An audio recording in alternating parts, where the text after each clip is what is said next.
Hey guys, happy to be here. Few very quick disclaimers. I do not work in product management at all. You will see in a second, shocker. I do work at the board level. So very often I have to explain what product managers do to members of the board who were born in the 30s. And it's a very exciting conversation. And I often work with boards around strategy, and they still don't understand why you are not happy with the annual budget. Why in the world an annual budget is not something that you're happy with. We set very clearly, if we can bring one slide back, if we set clearly what you can spend in November of 2023, please stick with it all the way through December of 24 and don't ask for a single change. That's how boards think. So I want to talk about agile strategy, and by the end of this 25 minutes, my promise to Paul was that every single one of you will leave with one agile strategy hack you can use literally today. Nobody required. You can make a decision, one hack, and it will increase your chances of reaching your strategic goals by at least 30%. That's what research goes. But before we get there, I need to tell you how I got on the stage and why am I talking about agile strategy and why this is now the most important connection between the product managers and the rest of the organization, especially the boards. And that story starts long before I was born, about 100 years ago. 100 years ago, Soviet Union, I was born in Soviet Union. Long before I was born in the Republic of Kazakhstan, my government engineered an artificial famine to kill mass number of population, and 40% of Kazakhs were murdered. My great-grandfather survived the murder, but he was a very vocal opponent of the regime, so he was arrested, tried as an enemy of the state, and executed. So my grandfather, at the age of 14, had to be shipped to an orphanage in Russia without ever speaking the word of Russian, grew up, became a vocal journalist, arrested, tortured, killed himself before I was born. So I grew up in a family that was preparing me for the next time shit will hit the fan. And it definitely did. So I didn't see mass murder around me when I was growing up. What I saw is lines of standing for food. The food supplies, I'm not talking about caviar, neither am I talking about anything fancy. I was responsible, our family, for sour cream. So every Saturday, whether it's winter or summer, 3 hours in the morning, I'm standing in line for sour cream. So when the collapse happened, I was absolutely sure people would be delighted. 100 years of murders and lines, over. I thought they would be excited to change. And in reality, suicide rate spikes because people would rather stay in the miserable present rather than upgrade and update into anything new. So whenever you're proposing an upgrade, remember that 99% of people would rather literally kill themselves than try something new. So when I entered my doctorate program, I realized something looking at companies that were killing themselves in front of me, committing suicide after suicide. For me, this looked like a déjà vu, because company after company would rather kill itself than to change. And I wanted to understand why. And I thought we had excellent research. We looked at a whole bunch of data. We went on stages. We worked with amazing companies to figure this out. We worked in partnership with amazing companies to make sure we are solid and we understand what's going on. We wrote books, we got on stages, and on those stages everything looked very glorious and very presentable, and it looked like we are really knowing what we're talking about. Even my kid was very impressed. Even the Queen of England was very impressed. But we failed, and we failed miserably. Because when you look at the data, unfortunately, absolute majority of businesses are not able to cope with these change levels that they're facing right now. And as a result, most of the titans of business, 88% of the original Fortune 500 companies are already gone. If you look at the forecast by 2027, 50% of all Standard and Poor companies were supposed to be off the list. And even when the company reaches the peak, it no longer can hold the position. If in the past you would reach the peak and you would stay at the leader position for at least 5 years, 77% of companies did. Right now it's barely 44 and falling. But at the level of actual employees working in those companies, we failed even more so. And this is the data from this June from Gallup.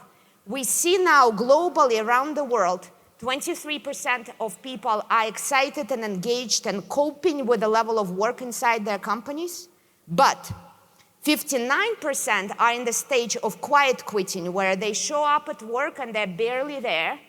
Even more interesting, 18% of global employees all over the world are in the stage of loud quitting, meaning they still get a job, they come, they get their pay, and they're actively sabotaging their business.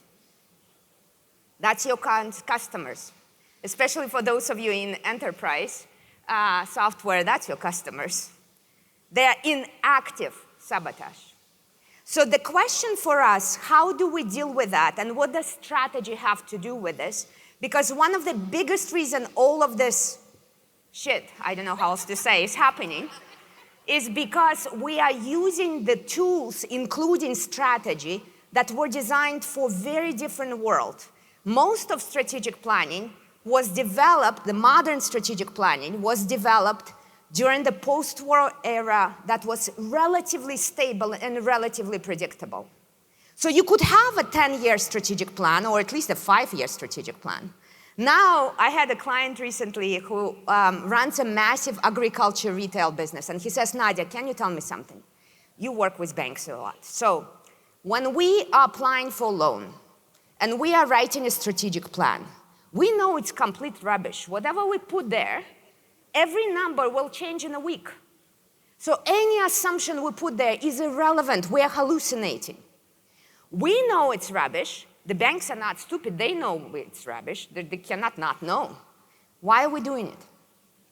So I want to show you two frameworks from the point of view strategy theory of strategic science of why this is happening. And for that, you and I need to agree on what is strategy. So can you just shout from your place, what is strategy?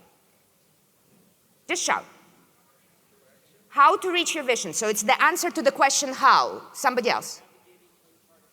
Something that helps us navigate uncharted territory. Great. Something else. It's our plan. Prioritization. So it's a list of priorities. Anybody else? Focusing on the problem. There's no vision. The board starts with vision usually. They're like, this is our vision. So normal answers usually start with, this is something about vision of where we're getting. Maybe it's something about our mission. Maybe it's some goals or priorities, some initiatives. And the essence of strategy, really, if we come down to it, really, it's about a few key choices we make about anything, first of all, the product. So to illustrate, just for the purpose of our agreement, what we will treat as a strategy is a set of choices you make, and I'll cover which choices. But first, very simple illustration from a very different product, very far from high-end IT product, but this will do the job. So this is a company, the name of the company is Hornby Railways, UK company. They produce train toys, right? So what a set of strategic choices they made, and how did they change those choices? So about 20 years ago, the company was almost dying. And what was going on with them, they were producing toys. That was their choice. The first thing we do, we're producing toys.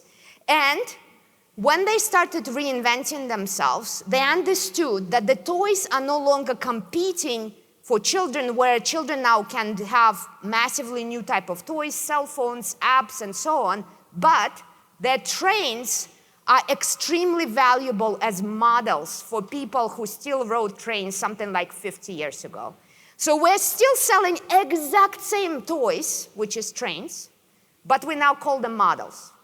The second strategic choice, who are our customers? We used to sell trains for children. Now our main focus, something happened there. our main focus will be adult collectors. We are selling the exact same thing, just to a very different group of people.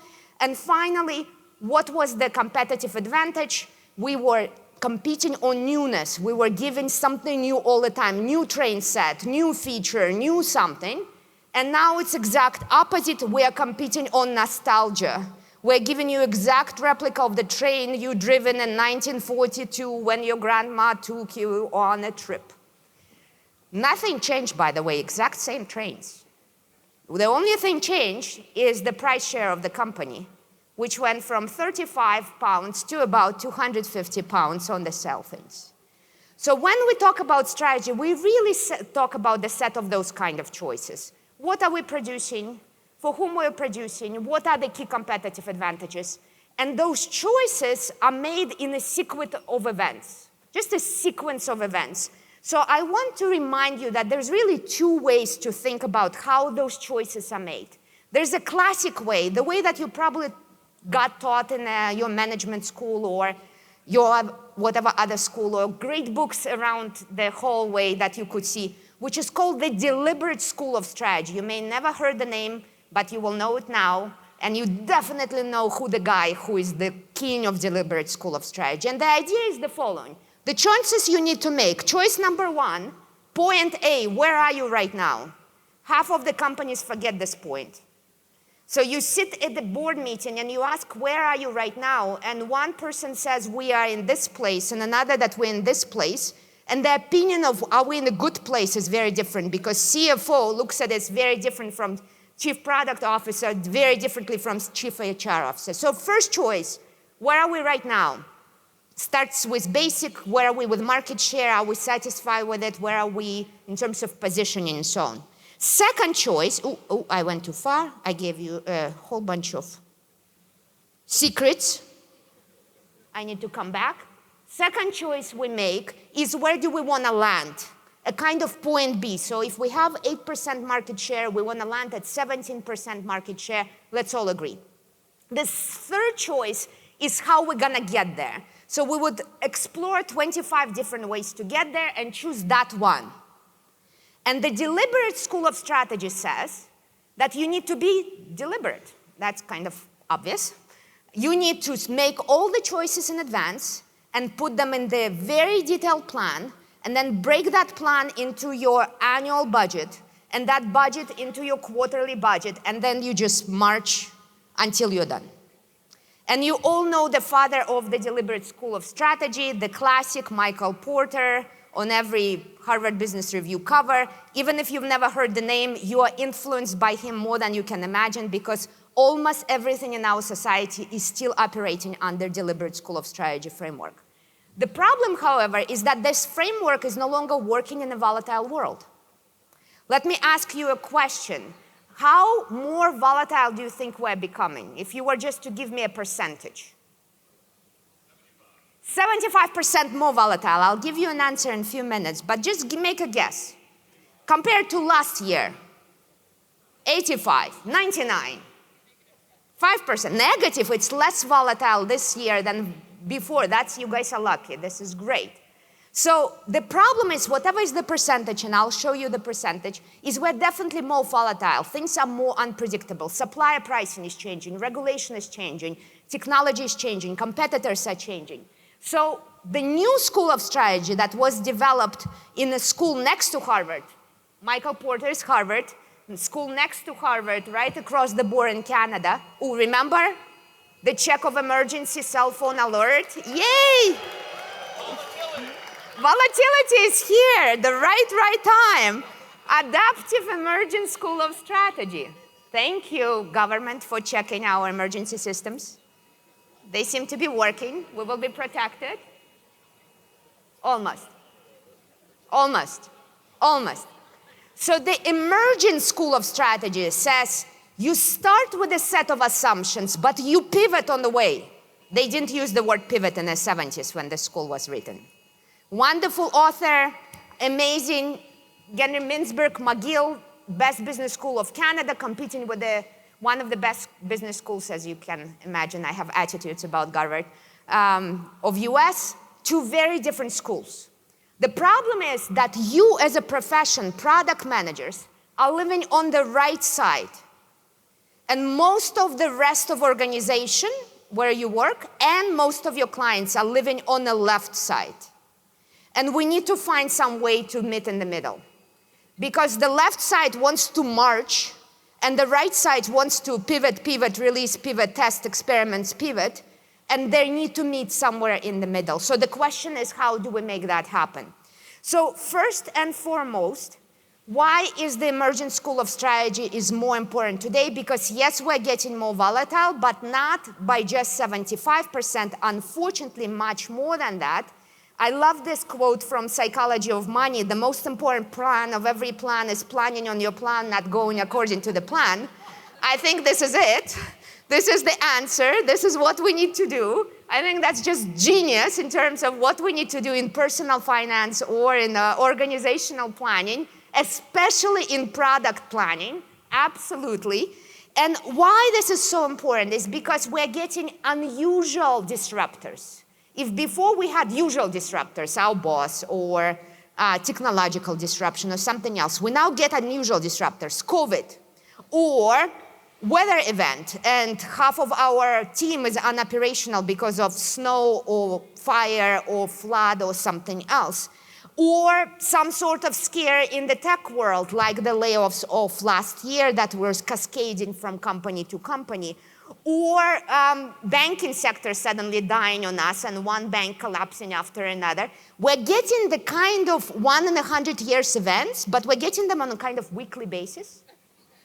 Yeah, and they're just more varied than we ever expected.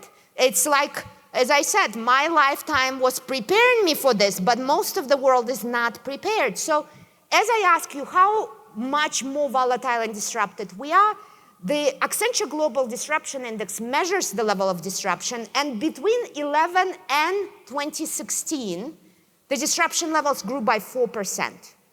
So on average, our week would be about 4% more disrupted than 5 years before that.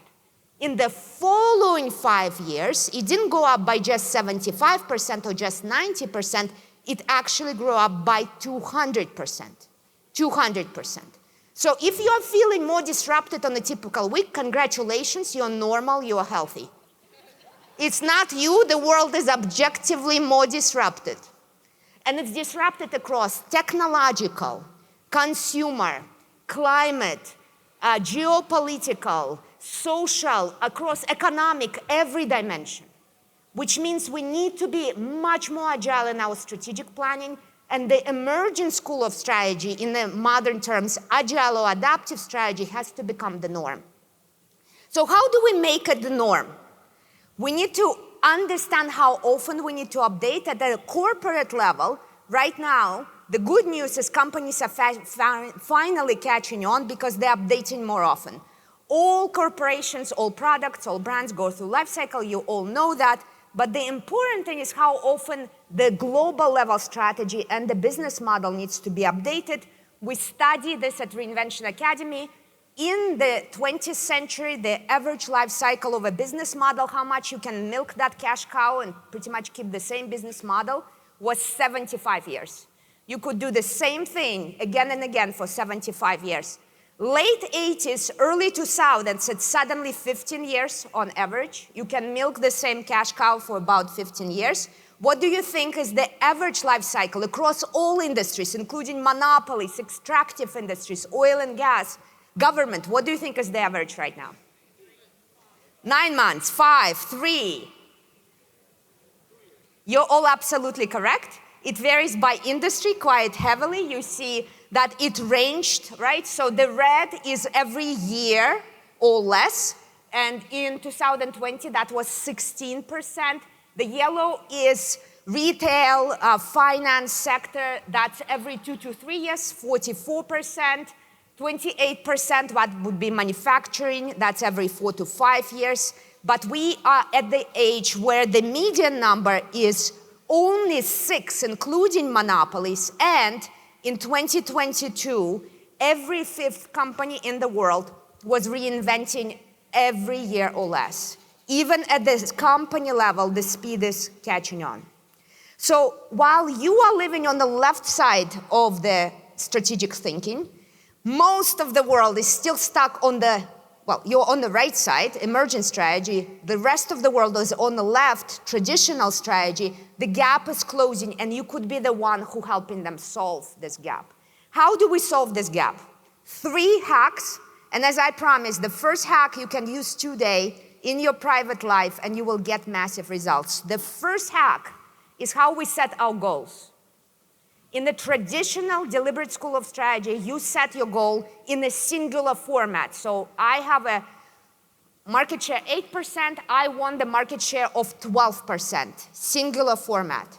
Number 1 hack to make your strategy, make your product level strategy more agile is to start setting the goals as ranges. No longer 8% to 12, but you say, I want to go anywhere between 11 to 15. The moment you set your goal in ranges, research shows that your chances of actually achieving the goal goes up by about 30%. It's a psychological effect, number 1, because your team doesn't feel defeated if you feel like the goal is too far away. They don't give up early and stop fighting. The range gives them the fuel to keep going. It's also extremely important to satisfy the need of your top management between the product team, because the top management always wants the highest number, and you are the normal people on the ground, and you're like, this is impossible, you're smoking something up there. So the range gives you the healthy agreement, and you don't need to waste the time and both sides being extremely disappointed with the actual goal that is on paper. So number 1 hack you can do in your life right now and in your work is set the goals in ranges. Even if you're talking about how many hours a day you sleep, even if you're talking about how many steps you take, stop telling yourself I need to make 10,000 steps. The moment you say I'm anywhere between 7 and 10,000 is great, the chances of you actually sticking with the plan will increase by 30%. Second hack, very simple thing. The traditional approach to planning has been a super detailed budget. We see more companies go into key limits, and within those limits, do whatever heck you want. No budgetary lining, so no lines of budget, but there is a set limit per area of activities. Sometimes it can be set top level of client acquisition, for example. Your client acquisition cannot be above $5. Knock yourself out, whatever else you want between that. So there is a way to approach to limits that will create, again, a lot of freedom, but your top management, the board and the finance department stop nagging you about every budgetary item. A little bit harder to implement, but it is happening with dynamic budgeting. And finally, of course, push your company to go away, even at the enterprise level, away from the strategic planning in 5 to 10 year horizon to go into extremely, extremely short sprints.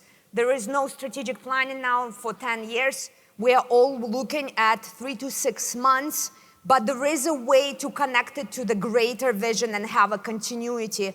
And there is a way to bring the sprint mentality to the financial planning. It's called dynamic budgeting. Google it up, send the article to your CFO. We need to make sure that the company starts moving towards agility. Final word, we have been testing a tool, the Agile Strategy tool. It's free, it's in open source format. We would love for you to test it out with us. It's called Stellar Agile Strategy Canvas. It does set goals and ranges. It is about setting limits. It is all about making sure that there are sprints, and your strategic planning team at the finance level, at the corporate level starts thinking of sprints as well. So I would love for you to test it out with us. We will have a free workshop for you to try it and give us feedback and see if it works for you sometime in November. So just grab it, make sure it's resourced for you, and we'll send you a link for some downloads to test out and send us feedback if you can help us with making sure it actually comes to the corporate world. With that, thank you and stay connected.